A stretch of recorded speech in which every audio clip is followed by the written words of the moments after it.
Assalamualaikum warahmatullahi wabarakatuh. Bahaba Sadaralun, masih Gom Aceh. Mudah-mudahan kita semua masih diberikan kesehatan dan perlindungan oleh Allah Subhanahu wa taala dalam menghadapi ujian ini. Hari ini saya ingin kembali menyampaikan harapan saya kepada pelaksana tugas Gubernur Aceh selaku penanggung jawab terhadap nasib 5,3 juta rakyat Aceh. Assalamualaikum Pak PLT. Pak PLT, hari ini genap sudah 18 hari Aceh ditetapkan sebagai wilayah dengan status tanggap darurat. Tanggap darurat sejatinya menuntut pemerintah untuk bekerja dalam waktu cepat dan singkat. Hari ini mengambil keputusan, besok sudah harus ada realisasi anggaran. Pagi ini mengambil kebijakan, sore sudah harus ada realisasi bantuan.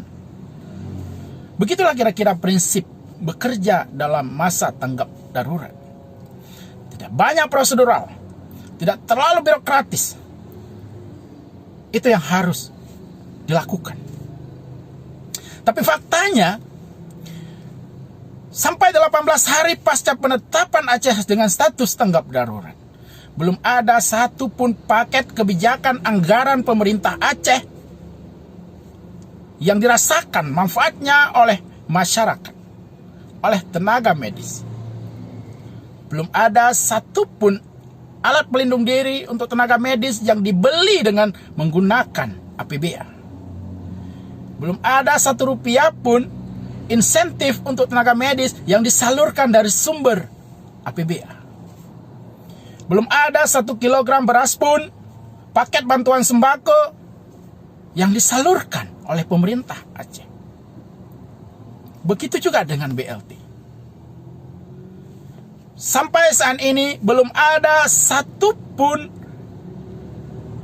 ODP yang baru datang dari luar daerah yang dikarantina oleh pemerintah Aceh. Begitulah fakta yang terjadi hari ini. Jadi pertanyaannya, selama 18 hari masa tanggap darurat ini, apa yang telah dikerjakan oleh pemerintah Aceh untuk rakyatnya? Tolong ingat, Anda semua di pemerintah Aceh dibayar dari uang rakyat. Jangan khianati rakyat dalam keadaan seperti ini.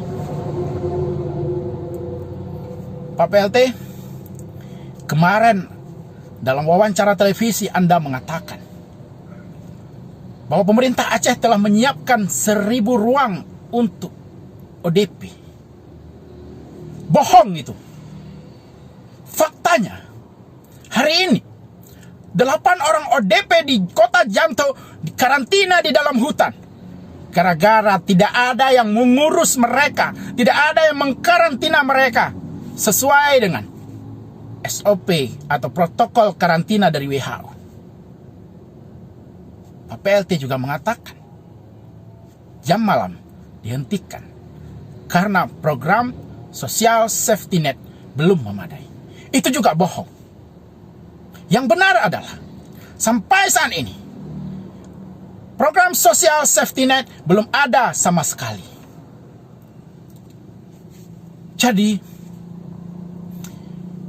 bagaimana rakyat harus menyikapi keadaan ini dalam kondisi menghadapi ujian ancaman wabah COVID-19? Program pemerintah belum sama sekali menyentuh rakyat, belum menyentuh tenaga medis. Baru hanya penyiapan ruangan untuk perawatan suspek COVID-19 yang dilakukan. Sementara yang lain belum. Kenapa bisa sangat lambat seperti ini? Kami iri, kami cemburu pada gubernur-gubernur provinsi lain, Pak PLT. Gubernur Sumatera Utara, gubernur DKI, gubernur Jawa Barat, Jawa Tengah, Jawa Timur. Setiap hari mereka berdiri di hadapan rakyat, menyampaikan motivasi, menyampaikan paket-paket kebijakan anggaran, sehingga rakyat merasakan bahwa pemimpinnya, gubernurnya ada di tengah-tengah mereka. Rakyat merasa tenang. Rakyat diberikan semangat. Sehingga tidak menimbulkan kepanikan. Dan rakyat di daerah tersebut menjadi lebih patuh pada arahan pemimpinnya. Karena arahan diikuti dengan bantuan. Kami tidak lihat itu di Aceh, Pak PLT. Entah di mana Pak PLT bersembunyi. Sesekali hanya muncul melalui media pemberitaan. Padahal harapan rakyat, Pak PLT berdiri di garda terdepan untuk menanggulangi ancaman wabah di depan mata kita. Pak PLT harus hadir di tengah-tengah rakyat. Itu harapan rakyat. Sampaikan kebijakan dan segera realisasikan. Itu harapan rakyat. Tapi itu tidak terjadi, Pak PLT. Pak PLT, Anda harus ingat, Anda bukan raja di Aceh saat ini. Jabatan Anda diberikan mandat oleh rakyat. Karena itu, mohon Pak PLT, libatkan semua stakeholder yang ada di Aceh. Tidak bisa terus-menerus Anda one man show seperti ini. Rakyat yang akan jadi korban. Saya dapat informasi. Dengan Forkopimda saja Pak PLT tidak membuat musyawarah atau rapat untuk mengambil sebuah kebijakan. Contohnya, maklumat jam malam. Saya dapat informasi, maklumat jam malam itu sudah disiapkan oleh Pak PLT sendiri. Kemudian disampaikan pemberitahuan melalui WA kepada Forkopimda lainnya. Dan dibawa oleh salah satu kepala SKPA untuk ditandatangani oleh masing-masing Forkopimda. Pemberitahuannya hanya melalui WA. Kalau ini benar, maka sungguh saya tidak tahu menggambarkan seperti apa gaya kepemimpinan Anda. Harusnya undang Forkopimda baik-baik. Buat pertemuan, diskusi dengan beliau-beliau. Bicarakan apa plus minusnya setiap kebijakan yang berdampak terhadap rakyat luas. Baru kemudian putuskan dan tanda tangan bersama. Jangan hanya menjadikan Forkopimda yang lain sebagai tukang tanda tangan dan tukang stempel Pak PLT. Itu tidak sehat. Itu bukan prinsip-prinsip good governance. Itu menunjukkan buruknya tata kelola pemerintah Aceh hari ini. Apalagi birokrasi di bawah Anda. Jika Anda masih seperti itu. Pak PLT, membangun Aceh tidak cukup dengan Anda sendiri. Karena itu, saya mohon Pak PLT, tinggalkan egoisme. Tinggalkan sikap-sikap one man show Anda. Buang jauh-jauh feodalisme. Mohon Pak PLT, pikirkan nasib 5,3 juta rakyat Aceh. Kita ingin hari ini Pak PLT berada di depan. Kita ingin Pak PLT berkoordinasi dengan semua pihak. Dalam masa tanggap darurat, idealnya 2-3 hari sekali Pak PLT duduk bersama Forkopimda, berbicara, berkoordinasi dan mengevaluasi apa yang terjadi di lapangan dan apa yang harus kita lakukan ke depan. Pak PLT harus mengevaluasi kerja gugus tugas. Hari ini gugus tugas yang banyak bicara hanya tim penerangan. Tidak ada eksekusi. Tidak ada program atau kegiatan yang dilaksanakan oleh gugus tugas yang menyentuh langsung kepentingan rakyat. Jadi saya mohon sekali lagi Pak PLT, mulai hari ini tolong hadir, pimpin langsung upaya pencegahan COVID-19. Tolong Pak PLT segera realisasikan tempat karantina yang layak sesuai dengan protokol WHO untuk mengkarantina setiap orang, setiap ODP yang datang dari luar daerah ataupun luar negeri. Kalau memang Pak PLT tidak bisa menutup bandara karena itu otoritas pusat, tolong semua orang yang datang ke Aceh harus dikarantina. Tolong Pak PLT.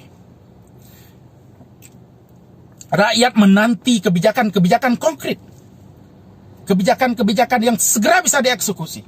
Bukan hanya bicara, menyampaikan harapan-harapan abstrak yang belum tentu jadi kenyataan, yang nantinya hanya sekedar PHP. Bukan itu yang ditunggu oleh rakyat. Rakyat butuh kepemimpinan yang kuat. Ya, rakyat butuh seorang strong leadership. Karena itu, saya mohon maaf jika saya agak menggebu-gebu, agak terasa keras bicaranya. Pada dasarnya, kami ingin melihat Bapak PLT berhasil memimpin penanggulangan COVID-19. Ini kesempatan terbaik untuk Pak PLT berapologi terhadap kegagalan di masa lalu. Ini kesempatan terbaik buat Pak PLT menebus semua kegagalan-kegagalan masa lalu. Rakyat akan memberikan apresiasi terbaik untuk Pak PLT jika Pak PLT benar-benar berhasil menanggulangi COVID-19. Dan Aceh menjadi daerah pertama yang terbebas dari COVID-19 di Indonesia. Semua rakyat akan memberikan standing applause untuk Pak PLT. Itu harapan rakyat. Karena itu sekali lagi saya mohon berikan segenap perhatian Pak PLT untuk benar-benar fokus pada upaya penanggulangan ini. Jangan lagi berlama-lama, jangan lagi habiskan waktu hanya dalam rapat-rapat, tapi segera eksekusi. Hanya itu harapan saya kepada Bapak PLT Gubernur Aceh. Mohon maaf jika ada ungkapan atau kata-kata saya yang menyinggung Bapak. Mohon atensinya, mohon perhatiannya. Harapan saya segera bisa dieksekusi semua program-program yang menyentuh langsung upaya penanggulangan COVID-19 ini. Assalamualaikum warahmatullahi wabarakatuh.